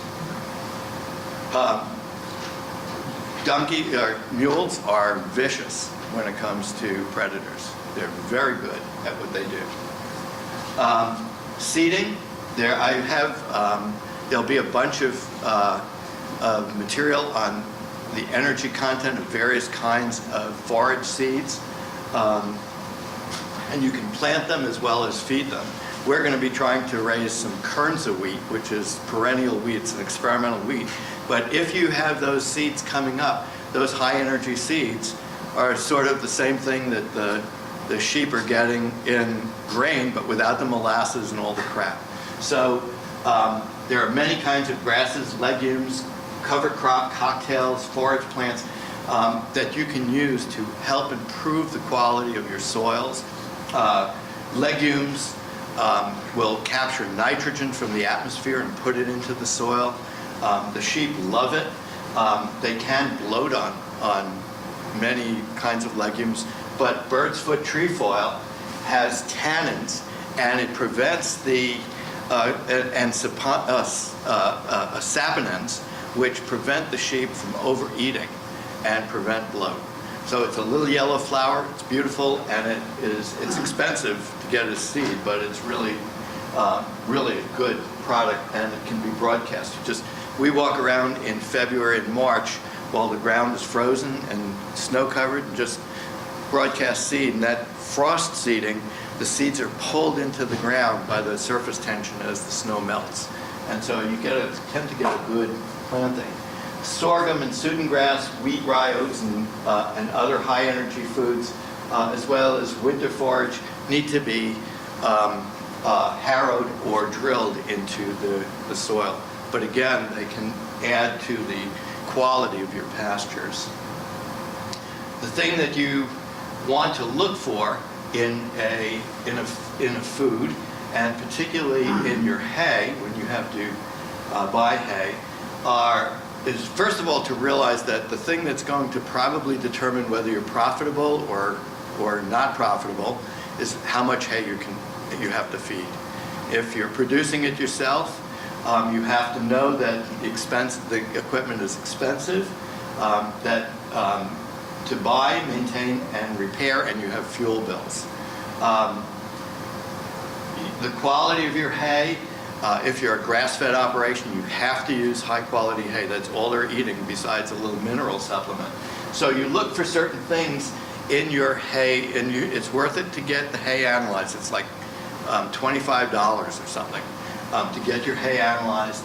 But you can, you look for the energy content, which should be as high as you can get it. 50% is excellent. Your crude protein is going to be, should be around 10 to 12%. 15 is optimal. And then you want your non-digestible materials, which are represented by your neutral detergent fiber and your acid detergent fiber, to be less than 40 and 30% respectively. Okay, and again, you'll have access to these slides, so you can keep that. I keep it on a little piece of paper tacked up on my bulletin board, so I always remember what I'm looking for. And there are some additional resources that we'll be providing to you online that talk about how to balance hay and grain and other characteristics of your hay analysis. Can I ask you something? Sure. If you're buying from somebody else, how likely is it when you don't know the person, let's say? I mean, you have to start buying hay somewhere. So how likely is it that you can just say that, yeah, I want to buy 30 round bales from you, but to do that, I want to sample.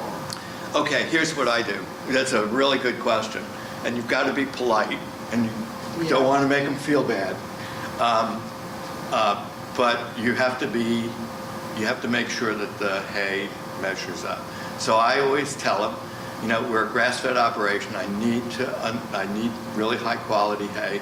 So I'd like to buy a bale or two from you, and I'll take it back, feed it to my animals, see what they do with it.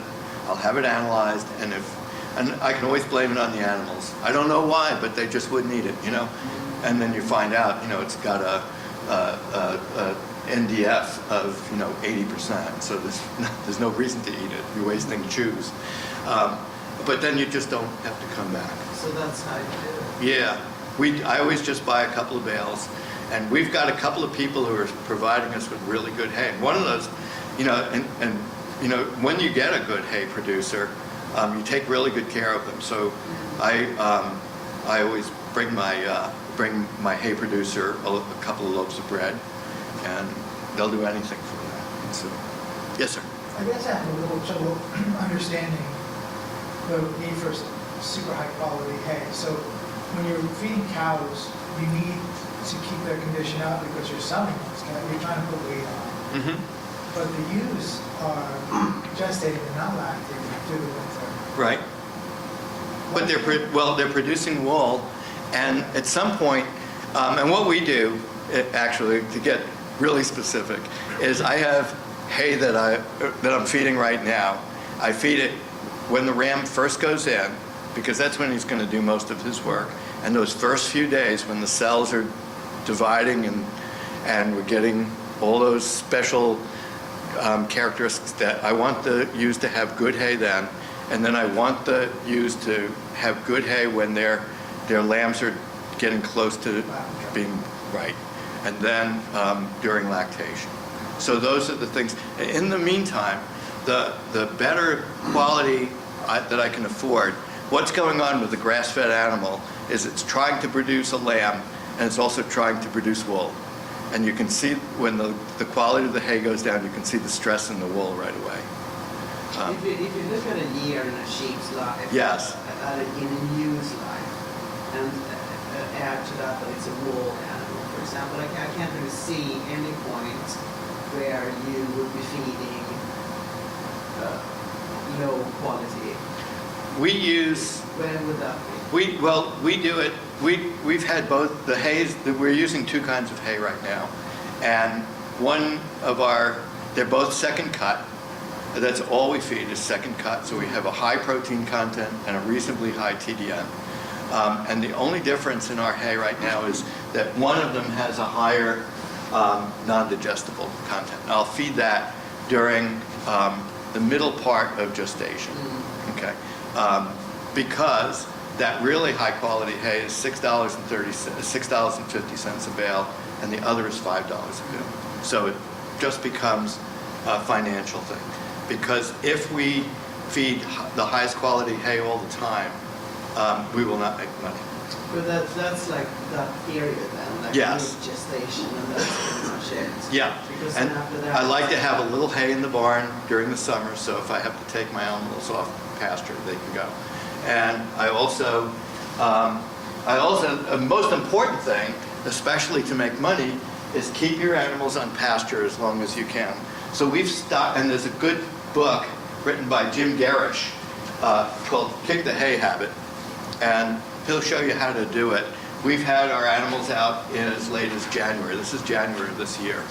And when you come up, you'll probably see the paddock that we used for that. And the animals have access to the barn if it gets cold or uncomfortable, but they can still get out and graze. This is stockpiled grass. A lot of it is tall fescue, which during the summer they hate because it's really sinewy, but in the fall and winter, it starts getting a little mushy and they can eat it very easily. With tall fescue, if you want them to eat tall fescue during the summer, give them a little clover beforehand, and there are chemicals in the clover. So that's, again, all these things, these weeds, have chemicals that allow animals to do things that ordinarily, if they're just eating grass, they won't be able to do. So the clover has chemicals that allow them to deal with the sinewiness. Do you ever feed, or have you experimented with baleage? No, I almost wanted to, and I just chickened out. But I know a lot of people are, and it really short circuits the amount of energy that you need, the animal needs to process that food. So if you know what you're doing, and I would recommend it, because they're not my sheep, obviously, but I would recommend trying it if you feel brave. You can overdo it and you can hurt the sheep, but if you get it right, it's very profitable. And you have to get the right producer too, so you're not paying an arm and a leg. I am anti-grain, particularly grains with antibiotics in them. Bovatec is one of the major ones. It's not used as an antibiotic. It stimulates the Krebs cycle, which is the cycle that all animals use to make energy. And it makes the animals grow faster. It'll build antibiotic resistance in your flock. Now, you'll regret that. When we had grain-fed animals, that we had more problems with obesity, with milk fever, with hoof problems. This is one of our ewes. Look at how fat she is. And she was eating. I did the Pearson curve and all this stuff to calculate how much grain I needed to mix with my hay, and it still really didn't work. We make more money without the grain. Right now, I get $7.75 hanging weight for a grass-fed carcass. For a grain-fed carcass, in the commodity market, you're going to get $3.32 as of April 2nd. So I'm making more than double on a grass-fed carcass. I think one thing that I just reflected over lambing dairy sheep is that sort of mental picture, if you have that, about how to have sheep and sort of how to interact with them, Yes. and what it's going to be like at the farm. For me personally, that is just so totally ruined with the grain. Because what you get is basically like the same thing when you come home and your dogs are like going insane. It's like that when it gets to be feeding time. And So I really thought about it, and I felt that that's not how I want to interact with my sheep. that's really great. That's- Yeah, I think I know what you mean. You're absolutely right. And yeah, and I think that, just on a very practical basis, I was buying $100 worth of foot powder. The Dr. I can't remember the name, Naylor's foot bath for my sheep while I was feeding grain. When I stopped feeding grain, the hoof problems went away. And I never told anybody, because what's grain got to do with hoof problems? Well, somebody else told me they had the same thing. And so the only thing I could think of is that grains carry a lot of fungus and bacteria. And it's molasses. They're growing on that stuff. And that might be part of the reason. I find that grain-fed sheep tend to be less healthy. Shearing, if you've got wool sheep, you've got to somehow get the wool off them at least once a year. We shear every 10 months. Some breeds, like the Leicester Long Wool, like to be sheared twice a year. Merinos probably. And if you're really needing clean fleece, you want to get that fleece off at least before they go in the barn. So at least twice a year. But a merino will keep growing wool, and at some point it will kill it. So you need to get that wool off. A good shearer, this is Fred. He's been shearing sheep for over 50 years. He's really good at what he does. He causes a lot less stress, or very little stress in the animals. This is a pregnant animal, and he's perfectly able to get that fleece off without stressing the animal. Albany County? He's actually in Vermont. His name is Fred DeFaw, and I'll give you his phone number. And I'll give you we just started using a new shearer, and he's excellent. He's in Cambridge, New York. His name is Joe Hamilton. Cambridge, New York? Yes. And he's great. He did our sheep this year, and he did just a beautiful job. Maybe better than Fred, but we shouldn't tell that to Fred. Vets and meds. This is just a list of stuff that you need to have on hand. CDT, vaccinations. The T stands for tetanus. This is Clostridium perfringens. There are several toxins that sheep get that you can vaccinate for. BOCI is a selenium substitute that helps with white muscle disease. In areas like New York, we tend to have low selenium and high sulfur soils. Sulfur blocks selenium uptake. Penicillin and a tetracycline called LA200 are standard antibiotics. When you give an antibiotic, give a lot of it. Give it for like 10 cc's, 3 times a day, 2 to 3 times a day for 3 days. Get rid of the infection and stop. Okay. Antihelminthics, anti-inflammatories. You can break a fever in a sheep with 6 aspirin. You crush the aspirin, put it in 30 mils of water, or 30 cc's of water. Put it in a drenching syringe and give it to the sheep. You'll break the fever. We also use Banamine. It's more expensive, but it works. It really reduces inflammation quickly. You should have drenching syringes, injection syringes, 20 and 22 gauge, 1-inch needles are what we use. Mostly I use 22 gauge, and a rectal thermometer. You can tell a lot about a sheep. This is Corinne Giroux, who did that study I mentioned before, looking at the eyes and gums of the sheep using a technique called FAMACHA. It's a way of reducing the amount of antihelminthic you need by identifying animals with worms and treating only those. You'll learn how to do that when you come up to the farm. Yes. The chickens help keep the worm population down? We were using chickens in our barn, but we were attracting too many other things, mostly other birds, wild birds coming into the barn. And so we stopped using the chickens in the barn, but they do. What about guinea fowl? I think the same thing. If they're eating some grain in the barn or around the barn, you'll have all the wild birds in the world joining in the feast. So, and sometimes rats. So we quit using the rats. The coyotes usually control, but the birds were getting out of hand, and so we stopped using. But they were very effective at keeping the barn clean of parasites. Most importantly, I have a friend whose father is the Commissioner of Agriculture and Markets, and his name is Ethan Ball. And he said, I love growing great food, but I like selling it more. This is his livelihood. And so identify your markets, know where you're going to sell things, know what you're going to sell. Take advantage of ethnic markets if you're selling meat. If you have to get rid of some lambs in auction, keep them until just before a halal holiday or an Eid, and you'll get twice as much at the auction. If you Most of our sheep are sold by direct, or our lambs are sold by direct marketing. We have customers, they buy the whole lamb. We have it processed to their specifications, vacuum packaged, frozen, and they pick up a lamb, and we get $7.75 hanging weight, which translates, by the time you get the lamb processed, that translates to about $12.80 a pound. And I once tried to give a customer a reduced price, and he said, no, I want farmers in my community, and if this is the price I have to pay, I'll pay it. And so people, the market is very good for high quality.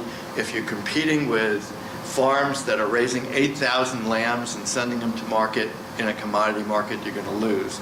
But if you're dealing with direct sales and restaurant sales, very good market. If you're doing wool, direct marketing, wholesale, we do a lot of online sales. We had some of our scarves. This is 100% wool from our farm, processed in New York by the woman who spoke to you about wool. And her fiber mill cleans and spins the yarn. Then it goes to a fiber artist who's a weaver, whose father worked on the A-bomb. And she has some of her work in Thomas Jefferson's house and Abraham Lincoln's house. And she made the clothes for the material for the clothes for Tom Hanks in The Road to Perdition. She's an excellent weaver, and this is our special Longfield blanket. This is a bump of roving. Hand spinners buy this. Pam will take an ounce of this and turn it into a dryer ball. We sell groups of 4 dryer balls for $20, $5 a ball, and they're really good for drying your clothes. So this is just, in 2 minutes, I've shown you 3 different products, all made of wool. We also have blankets. Pam does some felted Christmas ornaments. There are just a million different places and things that you can do. There are fiber sheds which will help you get access to fiber markets. That USA, the blue shirt with the stripes up there, or the flag up there, that was made by a woman, or developed by a woman named Jean Carver, who lives in Oregon on a ranch, and they raise Columbia sheep, which are huge sheep. Who's the polo? Ralph Lauren came to her and said, we want to make a sweater for our athletes going to the Winter Olympics in 2014. Will you help? We want it to be an American made. She and 42 other producers and artists got together and they made that sweater, and that went to the Olympics, and she did it again this past year. So different, huge opportunities in these areas. One of the things I would say is, you can sell raw wool, or you can do a value-added product, and value-added is really is growing in this country. The value-added market is very good. And so finally, I want to say a few things about managing your sheep as part of a farm ecosystem. So start with the soil, because soil is sequestering carbon. It supports nutrient turnover. It holds water. A soil with 2% carbon in it, organic carbon, will hold 50,000 gallons of water per acre. A soil with 6% carbon will hold 150,000 gallons of water per acre. That's the end of your floods, and it's the end of your droughts. And we've seen that. We actually went through a drought that 90% of New York State was in drought, and we didn't have a drought on our property. We didn't have an ounce of rain, a drop of rain, but we didn't have a drought. We had plenty of water. Our grass was growing really well. Most importantly, keep the soil covered. That's why I said graze only half of it. Allow the soil to allow the grass and the thatch to build up, and keep that soil covered. When you lose that cover, you lose water and you lose carbon into the atmosphere. sheep are part of the fertility process. Make them part of that process. And make sure, if you're going to add anything, make sure you're keeping your pH between 6 and 7. Yes. I don't know how much land you have, but do you or have you heard of any other grazers letting pastures go fallow, a section? We don't really go fallow, but I'll show you what we do. Or not grazed enough? Yes, what we do is at any time over a 32 to 40-day period, 6% of our grass is being grazed and 94% is just resting. So I'll show you that. And remember that the only thing that stands between civilization and starvation is a thin layer of soil. So I can't impress on how important the soil is. Now, if for those of you who wear glasses, you've been to an optometrist and they show you a thing and they say, which looks better, this or this? Okay, so which is more sustainable, this or this? Okay, so this is a crowd of cattle. This is a few cattle. So you think, well, a few cattle, you know, that's what's better. But if you look very carefully, you'll see a bare patch of soil there. Remember I said keep the soil covered. Here, there are just a gajillion cows. Here, there's a few cows, but they're there all summer. Here, these cows were out for half an hour. And then this little tiny wire came down, and the cows moved to the next part of the pasture. So what happens? Here's that low density of cattle. They have no pressure on them.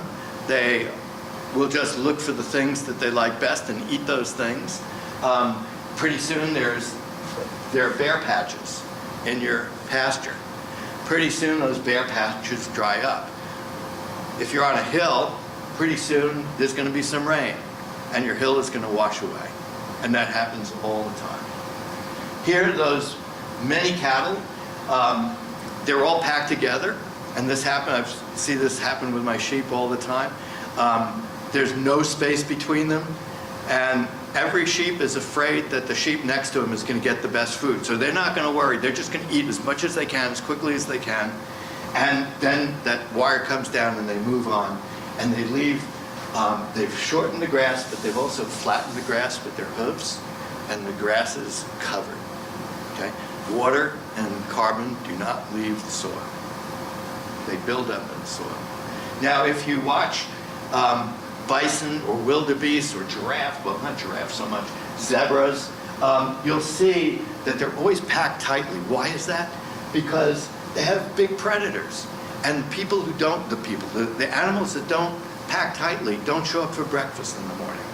Okay?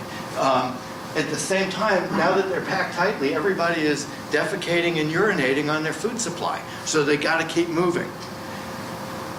I can't tell you how many authors are finding over and over again, my own research is finding over and over again, that when you constantly pack the animals tightly and move them constantly, you get healthy animals, okay, and healthy pastures.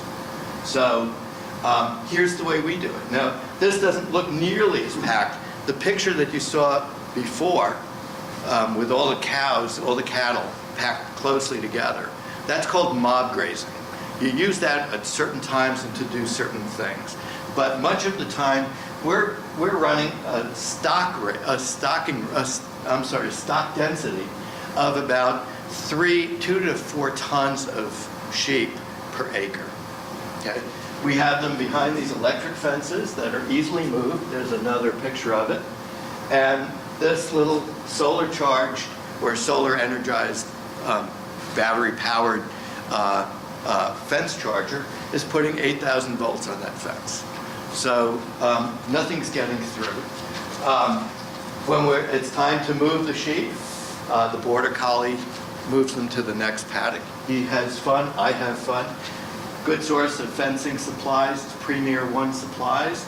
Good source of border collies and training is Taravale Farm and Kennels. This is all available to you. This is what my pasture circuit looks like. I don't have fences up all over up here. At any one time, there's maybe 1 or 2 fences up. Okay? But this is my paddock map, and it shows the trajectory of my grazing. And I'm watching, and during the time that you don't see the notes along here, but I'm keeping notes on what I'm finding on my pastures. And I can move my animals around to my holistic planned grazing regime. And I can change at any time. I can move, this can be, well, these are dates. So I'm on pasture 4 and 5. I combined 2 paddocks because of certain conditions during the summer. Yes, sir. Acres is that? What's that? How many acres? It's not much. It's about 9 acres. And how many sheep are you running? There were about 15 ewes, 11 lambs, and 2 rams. So altogether, we run maybe 30 sheep. And I can raise, and I actually did the math on this because there was some guy who wrote an article in the New York Times that said it takes 20 acres to raise a cow. And so I took 1,400 pounds of sheep, which is a big cow. And I said, how many acres does it take me to manage 1,400 pounds of sheep? It takes 2.8 acres. I then called Jim Hayes, who taught me how to do this kind of stuff. And I asked him how many, and Jim Hayes is Kathy Harris's brother, okay? I asked him how many acres it takes him to raise 1,400 pounds of sheep. He sent me a whole bunch of data. It was a whole different model, but I worked it out, and it came out to 2.9 acres. So, using this, what we call management intensive grazing, where I'm moving the animals every single day, at any time this grass here will not see another sheep for 32 days. And at the time, I was stockpiling grass way up there for the winter. Now I stockpile the grass down here, and the picture that you saw of the sheep grazing in January were down here. How big should my paddocks be? Well, again, 2 to 4 tons of sheep per acre. The way I do that is I calculate one way or another the weight of the flock. And one way to do it, if you have very few sheep, is to catch each one, take a ruler and measure from the rump to the front of the shoulder, and then take a string and make sure you pull down very hard so you get under the wool, but put it around the sheep, take the string away, measure that circumference, and then the equation is simply the length of the sheep times the circumference squared, b times b, divide by 300, and that'll give you a rough estimate of the weight of the sheep. Or you could do what most people do and just simply say, if I have a ewe, she's going to be someplace between 150 and 200 pounds, so we'll make it 170 pounds, 75 pounds, and we'll multiply that by the number of ewes, blah, blah, blah. And you get the weight of the flock, tons of sheep, flock weight divided by 2,000, the flock weight in pounds divided by 2,000 pounds per ton. That's that gives you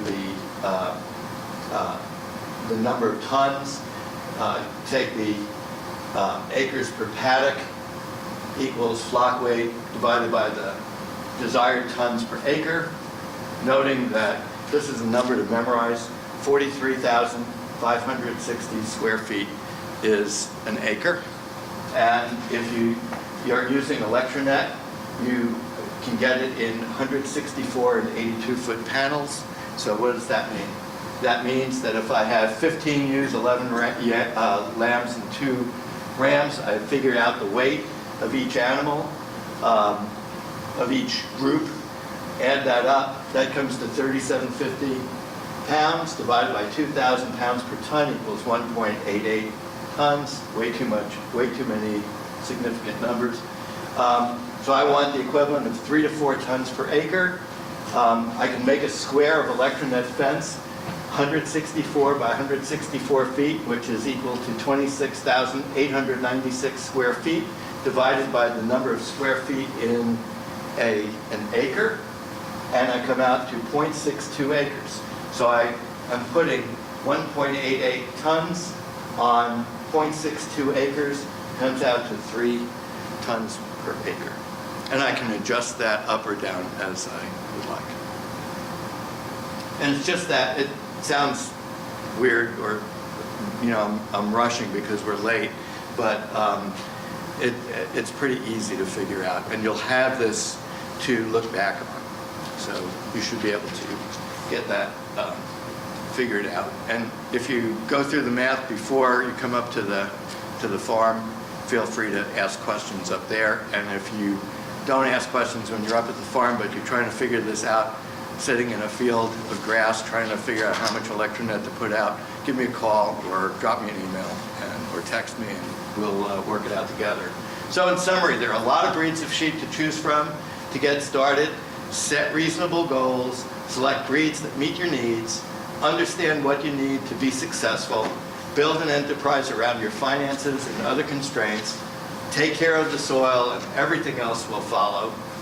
And remember, if you want people to farm, farming has to be profitable and it has to be fun. And that's what Darrell Emick from Mississippi State Extension Service said.